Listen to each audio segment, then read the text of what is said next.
Si Shakira Bautista, isang matalik na kaibigan, isang mabuting anak, isang dalagang punong-puno ng pangarap. Pero sa pagnanais niyang tumayo sa sariling mga paa, siya palaya malalapit sa matinding panganib. Isang araw sa loob mismo ng kanyang boarding house, sasapitin na Shakira ang mabigat na krimen na tatapos sa kanyang buhay at maglilibing sa lahat ng kanyang mga pangarap para sa sarili at para sa kanyang mga kapamilya. Ako si Dennis Datu. At ako naman, si Gas Abelgas. Ito ang Scene of the Crime Operative.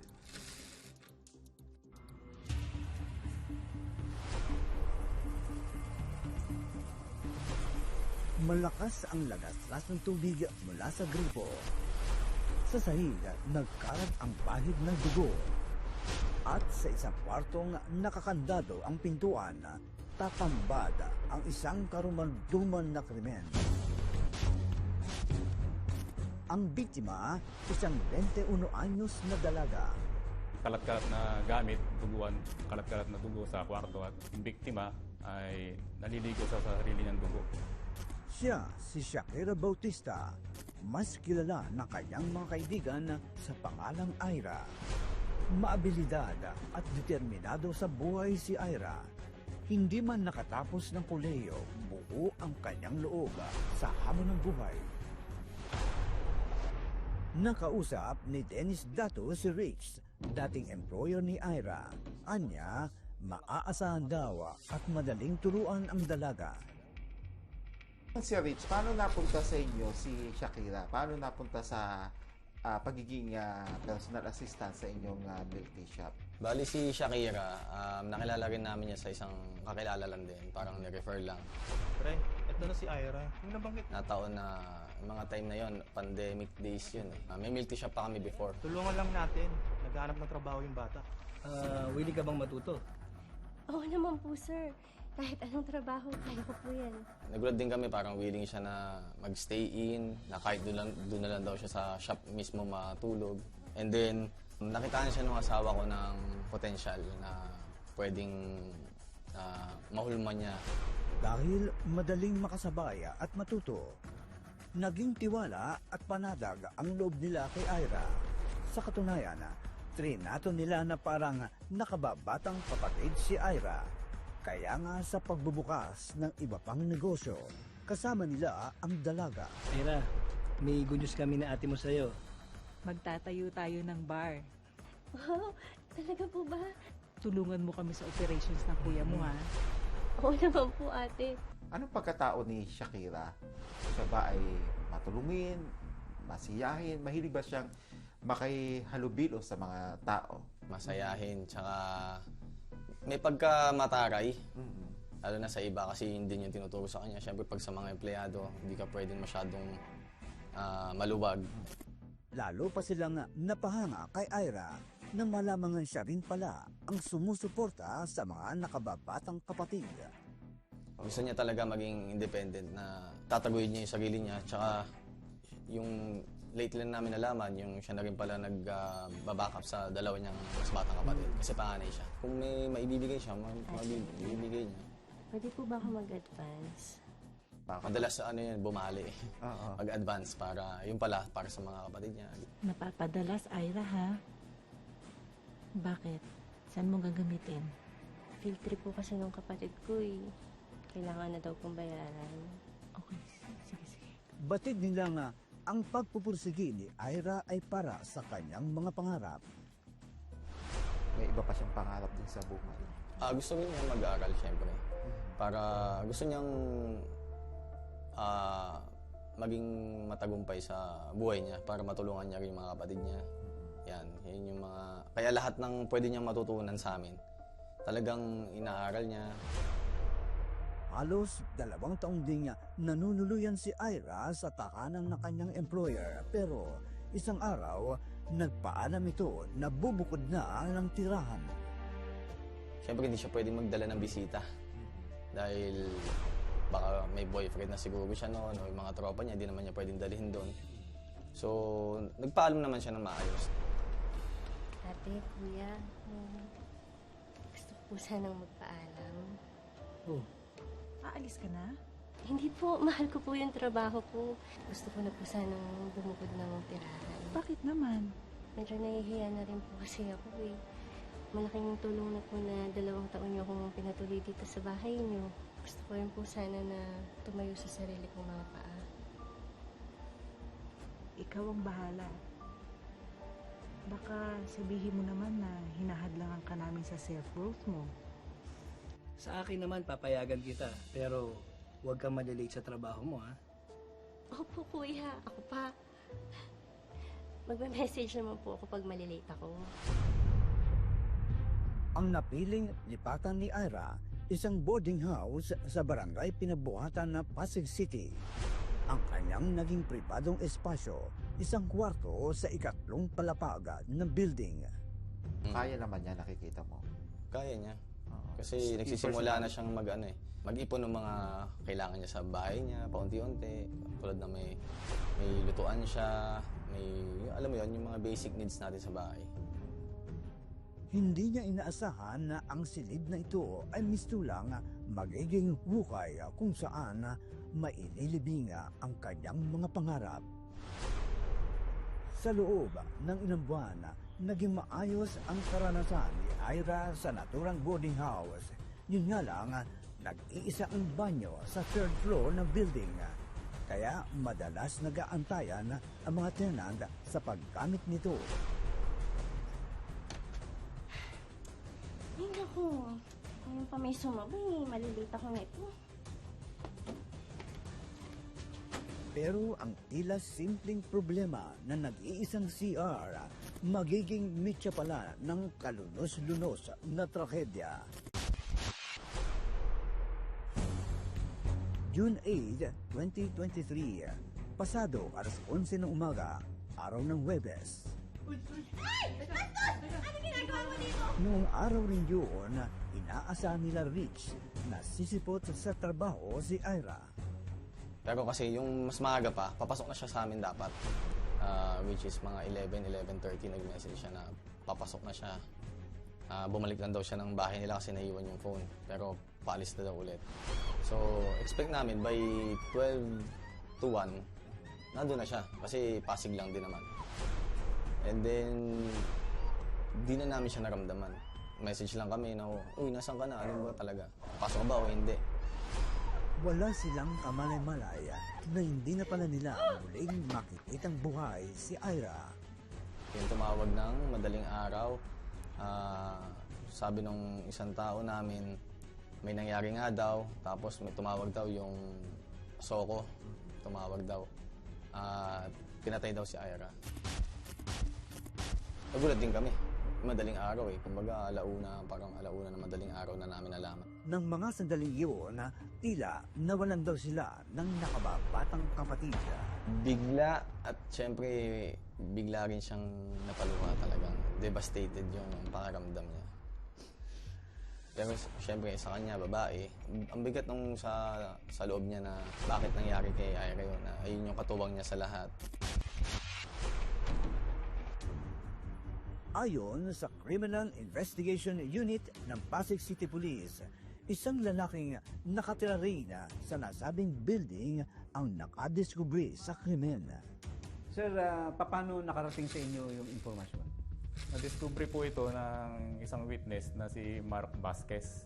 Nakatira po ito sa 4th floor ng Green Ice apartment. Ayon po sa kanya, nabanggit po ito ng isang nangungupahan din sa apartment na may dugo daw sa terrace sa room 6 at room 7 sa harapan. Bumaba po siya at nakita niya nagkalat na dugo. Sa tapat ng room ng biktima ay may narinig siyang tubig na lumalabas sa gripo. Kaya ang ginawa po niya, kinuha niya yung susi sa landlady nila, pinilit niya nang buksan yung pintuan. Pagkatapos nun, dalawa sila nung isang nangungupahan doon, nabuksan nila yung kwarto ng room 7. Doon tumambad sa kanila yung kalat-kalat na gamit, kalat-kalat na dugo sa kwarto at yung biktima ay naliligo sa sarili niyang dugo. So, nag-report na sila sa Substation 5.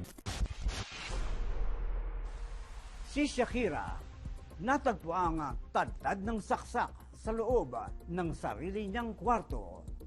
Ang naturang espasyo na balot ng mga tilamsik ng dugo. Pero ang mga bakas ng dugo, dinala ang investigasyon sa ibang bahagi ng boarding house. Personal akong nagtungo sa naturang gusali kasama si Police Master Sergeant Herman Vergara. Gano'n katulad yung kwarto nyo sa pinangyarihan? Masikip, ano? Masikip, sir. Parang malaki na itong ganito eh. Parang ganito lang, sir, yung kanyang kwarto. Tapos pintuan yan. Ito naman ngayon na yung CR. Oh, parang ganun lang. Katabihado siyang katabing kwarto. Katabing-katabi po. Tapos yung kabila naman, magkadikit. Base, sir, sa ano, ang kwarto sa third floor, parang alam ko, 5. Tapos yung CR niya, isa lang. Sa pagsiyasat namin, sir, sabi ko, tawag tayo ng SOCO para matulungan tayo sa pag-iimbestiga. Technical aspect. Tawag kami ng SOCO. Ngayon, pinoproseso nila, sir, yung crime scene. Kasama kami. Sa inisyal na pagsusuri sa bangkay ni Ira, nakita nga naiwan pa sa leeg nito ang murder weapon. Maraming saksak, tapos nung tiningnan namin yung nakatabing na unan dito sa may uluhan, pag-angat namin, yun, may nakatarok ng kutsilyo. Napansin rin ng mga otoridad na nakalilis ang damit nito. Tinitingnan niyo ba rin yung anggulong baka ni rape? Isa yun sa anggulong tiningnan namin. Kaya ang ginawa namin, nag-request kami sa SOCO na examination doon sa unit. Medyo nakaangat na yung damit niya during that time pagdating.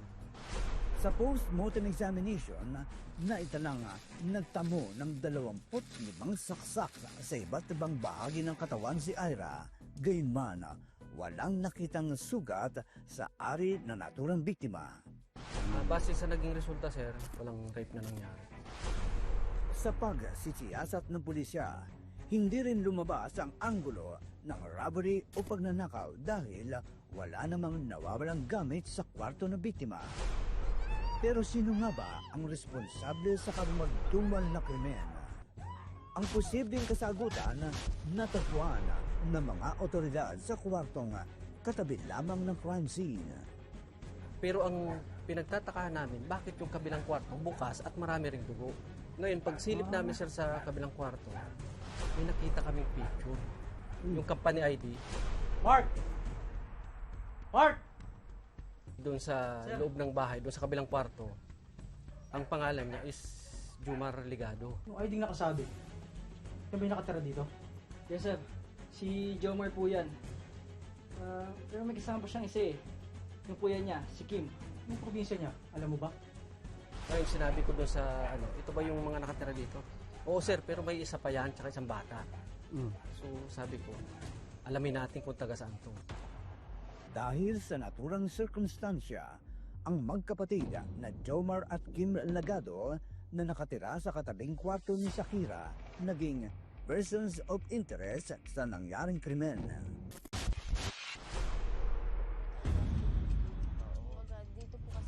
Samantala, sa isang post sa social media, nabalitaan ng bunsong kapatid ni Shakira ang malagim na trahedyang sinapit ng kanyang ate. Kwento ni Sheena, excited pa naman daw sana ang kanyang ate sa magiging pamangkin nito sa kanya. Nung mabalitaan mo nangyari sa kanya, ano yung naramdaman mo noon? Sobrang sakit po kasi buntis po ako noon eh. Yung anak ko po, tubang-tuba po siya na nalaman yung buntis ako eh. Parang gusto niya magkaroon ng pamangkin. Tapos nalaman ko po yun, sobrang sakit kasi gusto ko po sanang maranasan niya maging titang ina, ganun po. Hindi niya po naranasan kasi nga po dahil doon. Ayon pa kay Sheena, simula noong mamatay ang kanilang ina ng taong 2020, nagpursige na ang kanilang ate na suportahan ang pangangailangan nilang magkakapatid. Ang pinangako niya lang naman po nun, gusto niya po maibigay yung mga gusto namin. Na gusto niya, lahat ng mga kailangan namin, may bigay niya, may provide niya. Ang tatay ni Shakira abot langit gina ang pagdadalamati dahil sa kinahinatnana ng kanyang panganay na anak. Ayon kay Mang Florencio, dahil sa pagiging tutuka sa trabaho ay napabayaan niya ang kanyang pamilya. Yung pagsisisilat lahat nandun na. Hindi ko sila na sabaybayan ko. Saka malayo sila sa akin. Wala sila sa tabi ko, wala sila sa poder ko. Malaki rin ang panghihinayang ni Florencio sa maalis sanang marating sa buhay ng panganay na anak. Porsigido talaga siya. Dahil nga sa sitwasyon ng buhay namin. Nakikita niya rin siguro. Kasi parang na kami, nung simula nung naghiwalay kami ng nanay niya, nakikita niya yung sitwasyon ng buhay. Sa sinapit ni Ira, hustisya ang sigawa ng kanyang mga kapamilya. Sa di naasahan, dakong alas 3 na madaling araw noong June 9, 2023, ang suspect na si Jomar Lagado, 22 taong gulang, kusang nagtungo sa tanggapan ng Pasig City Police. Magandang umaga po sir, sa investigation po. Oh, ano yun? Ako po si Jomar Lagado, nakatira po ako sa room 6, yung katabi po na kwarto na may pinatay po na babae. Magbibigay po sana ako ng salaysay. Luya agad siyang nagbigay ng salaysay sa mga otoridad. Nagsabi sa amin na yung kuya niya umamin sa kanya. Yung kuya ko po si Abundio Lagado Jr. po. Kasama ko po siya nakatira sa room 6. Pinuntahan niya po kasi ako kanina sa trabaho mga alas 2 po ng tanghali. Tapos sinabi niya po may napatay nga daw po siyang babae. Yung nakatira nga daw po sa katabing kwarto namin. Na siyang nakasaksak sa biktima. At pumunta ito sa Pasig City Mega Market. May daladalang bag at yung kamay may dugo, may sugat, nakabalot ng puting towel. Ang kuya na tinutukoy ni Jomar ay si Abundio Lagado Jr. alias Kima. Kasama rin niya raw itong nangungupahan sa kwarto katabi ng inuupahan ni Ira. Sabi sa kanya ng kuya niya, nasaksak niya yung babae dahil gagamit siya ng CR. Dahil itong CR na to, common toilet, hindi niya alam na may tao sa loob. Pagbukas niya, andun yung biktima, gumagamit ng CR. Nag-aalit itong biktima at nagsisigaw na ng bastos, magdanakaw at re-rapin daw siya. Hindi ko lang nalipan mo ko, no? Ayon pa daw sa kwento ng kuya ni Jomar na si alias Kima, dinepensahan lang nito ang sarili, kaya niya nasaksak si Shakira.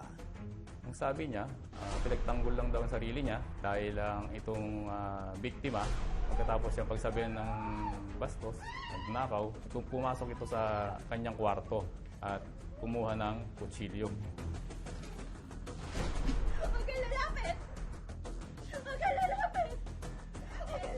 Tapos noon, inundayan siya ng saksak at tinamaan siya sa kanang daliri. Kaya ang ginawa niya, napilitan siyang pagtanggol ang sarili niya.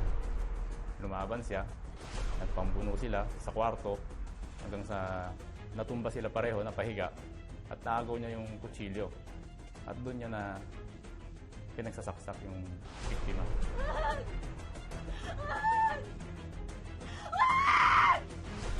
Sabi lang niya, dilim na raw ang kanyang paningin, hindi niya na raw alam. Bukod sa salaysay ni Jomar, isang witness pa sa katauhan ni Joel Pineda, katrabaho ng magkapatid na Lagado, ang nagbigay ng salaysay sa mga otoridad. Base sa salaysay nito, pinuntahan nga ni Kim sa trabaho si Jomar noong araw na mangyari ang krimen. Tutugma po ang kanilang salaysay ni Jomar at nung kasama sa trabaho. Dahil sa mga salaysay na ito, tuluyan na nga naging suspect sa pagpatay kay Ira Bautista si Abundio Lagado Jr. alias Kim. Sa mga sandaling natuklasan ang krimeng sinapit ni Shakira, ang salarina matagal nang nakatakas at tila hindi na matutunton ng mga alagad ng batas. Pero ang pag-uusig ng konsyensya kailanman ay mahirap takasan. June 11, 2023, 2 araw matapos mangyari ang krimen, Isang tawag sa telepono mula sa Haro, Leyte ang natanggap ng Criminal Investigation Unit ng Pasig City Police. May tumawag po sa Estok, Pasig City Police Station, mula po sa Jaro Municipal Police Station, Leyte. Ang sabi po doon, may isang lalaki na ang pangalan ay Abundio Lagado Jr. na gustong sumuko at nakapatay. Nag-prepare po ang operatiba ng Pasig City Police Station para pumunta po sa Jaro Municipal Police Station. June 13, 2023, alas 4 ng hapon, napasakamay na nga ng Pasig City Police ang suspect na si Abundio Lagado Jr. alias Kim. Alas 9 ng gabi noong June 14, 2023, nakabalik sa Pasig City Police ang mga operatiba kasama ang suspect. Doon ay kinuna na rin ng salaysay ang suspect na hindi naman itinanggi ang nagawang krimen. Aminado siya kaagad na siyang gumawa sa pagpatay sa biktima. Ang sabi niya sa akin, pinagtanggol lamang niya ang kanyang sarili at nagdilim na ang kanyang paningin, nasugatan po kasi siya. Ang mga taong nagmamalasakit kay Ira, patuloy naman siyang ipinagtanggol sa paratang ng suspect. Pinalagan kasi siya ni Ira. So, baka doon hindi niya akalain na lalaban yung tao. Tagal na lumalaban sa buhay ng taong yun eh. Doon ba kayaan lang ba niya? Kaso, kinuha lang niya ng ganun-ganun lang. Na may mga umaasang mga kapatid yung taong yung pinatay niya. Yung sinasabi niya, nabigla lang siya na hindi totoong ginawa niya kasi sa tama na natanggap na anak ko yung sabi na hindi niya sinadya niya talaga. Intention niya talaga.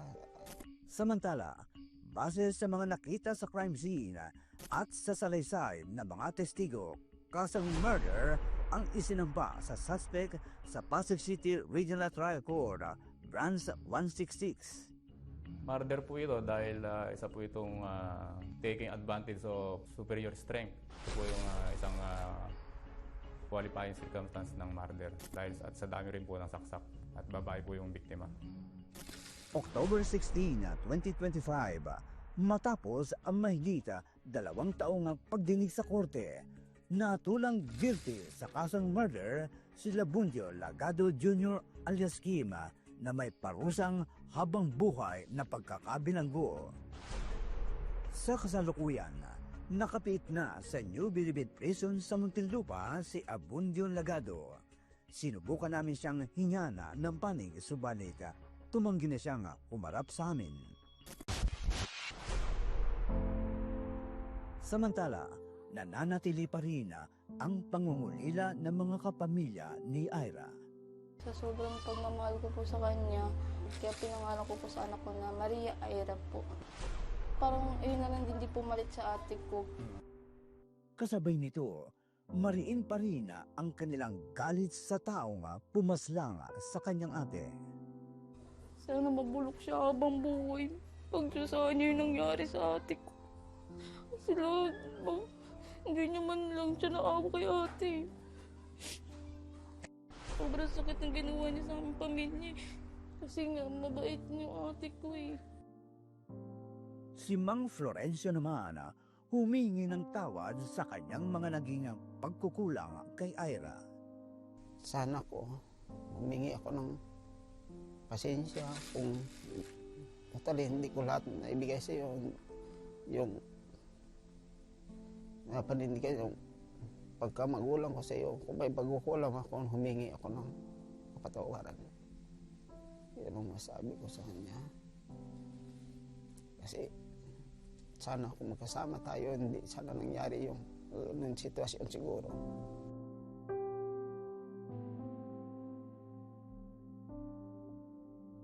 Anuman ang tunay na motibo sa krimen, isa lang ang tiyak.